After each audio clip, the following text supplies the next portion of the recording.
Genshin Impact version 4.3 is coming out on December 20th, and there are many quality of life changes as well as some news on the banners that will most likely be coming. So today we're gonna explore everything new that has been announced by the developers. Hey everyone, I'm Zaraz from Not Casuals. Today we're talking about update 4.3 in Genshin Impact. Of course, this update is going to be a more minor type of update as there isn't any new content in the game itself, but it focuses heavily on quality of life improvements and artifact management specifically. So one of the first changes will be one-click features, which will allow to dispatch characters on expeditions in a much easier way, as you can dispatch them all at the same time and collect all the rewards at the same time with only one button. On top of the one-click feature for the expeditions, you will also be getting the exact same feature for ingredient processing and forging screens. So when you are collecting ingredients that you've cooked as well as forge items, you will be able to press the same button and collect everything at once,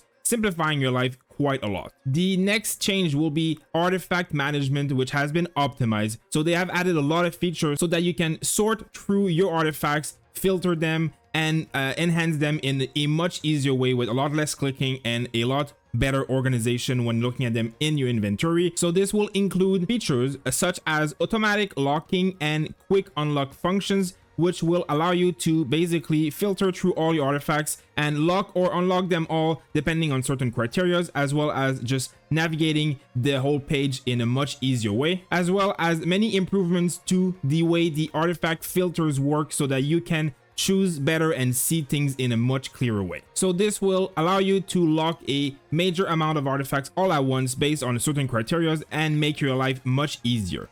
They have also added reference to help people choose their artifacts, which will have a recommended artifact set information given to players. So we'll have to see exactly what that looks like. But in general, these are just very big quality of life improvements in order to manage and explore your artifacts better when you have hundreds or even thousands of them. Next, we have optimized enhancement screens. So when you're leveling up characters, the speed of the animation has also been increased by quite a bit.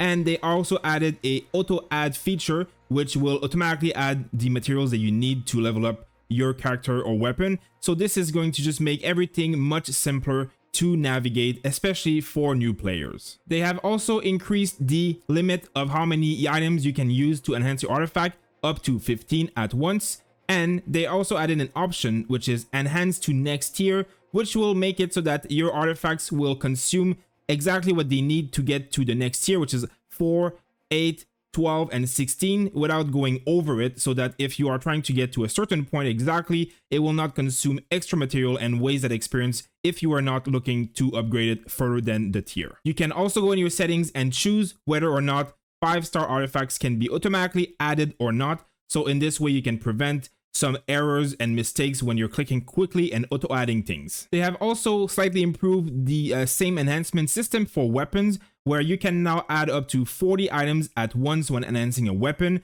and select multiple material when refining weapons. So just a streamlined, more easy process with less clicking and less options. Another small but very interesting change is that when you are doing a domain over and over, instead of spawning you at the beginning of the instance, it will spawn you directly in the middle so that you can chain them much quicker and save yourself some travel time. They have also added some very nice quality of life display changes in the Adventurer's Handbook so that you can navigate through enemies much easier and navigate to them in the world when you click them. It is just a much better way of finding specific enemies for specific material directly from the handbook instead of having to go through many different pages to find the ones you need. So this is going to be a very good change for players to navigate the world of Genshin Impact, which is ever growing. Another very nice small change is that when you are crafting any kind of things, as you know, characters have special bonuses for different types of crafting in this game. Well, instead of having a random character be assigned, it will automatically assign the first character that has a bonus for this type of crafting.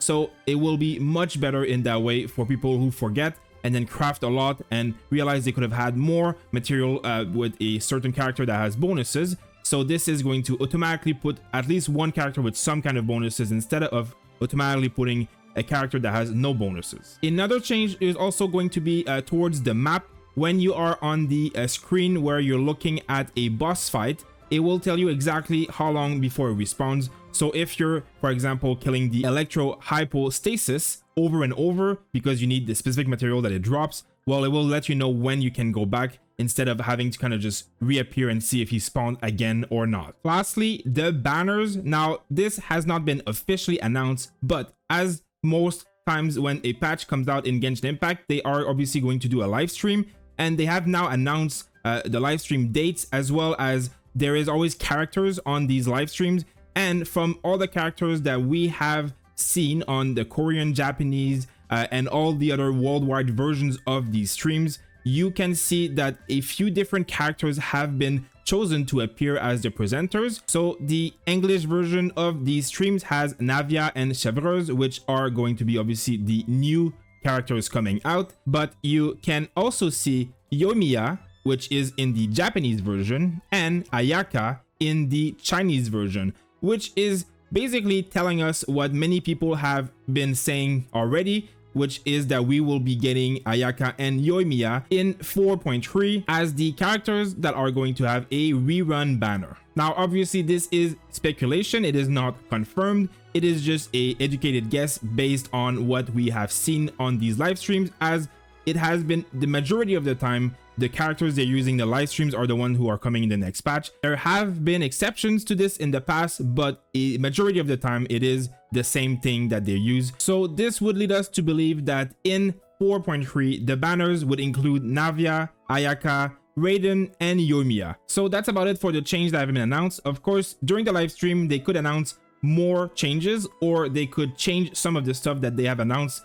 Obviously nothing is final as it is not released yet, but it gives us a good idea that the next patch 4.3 in Genshin Impact is going to implement a lot of really nice quality of life changes for all players, as well as some very nice new characters that are looking very fun and promising. Hopefully you guys enjoyed this type of content. Let me know in the comments which one of the upcoming characters you are the most excited for, and make sure to subscribe as I am going to be making more guides for Genshin Impact in the future. Thank you guys for watching, and I'll see you on the next video.